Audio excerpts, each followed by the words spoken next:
지난 2008년 글로벌 금융위기 당시의 상황 혹시 기억나십니까? 당시에 원달러 환율이 급등하면서 파생 상품인 키코에 가입했던 기업이 큰 피해를 봤는데요. 은행이 피해 기업의 최대 41%를 보상해야 한다는 금융감독원의 판단이 오늘 나왔습니다. 이게 어떤 내용인지 조태현 기자가 자세히 설명해 드립니다. 지난 2008년 국내 경제를 덮친 글로벌 금융위기. 원화 가치가 끝없이 추락하면서 불똥은 엉뚱한 방향으로 튀었습니다.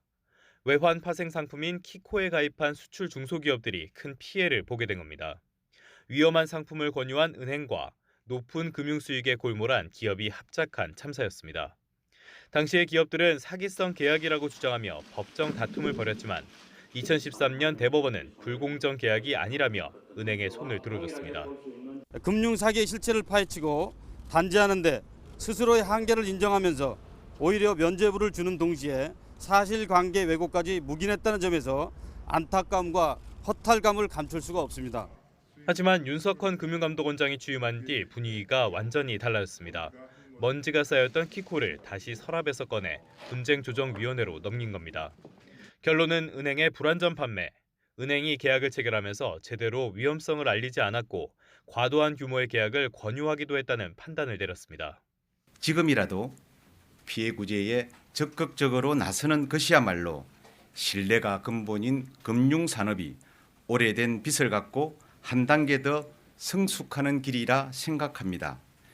배상 비율은 기업의 당시 가입 상황에 따라 최소 15%에서 최대 41%로 정했습니다.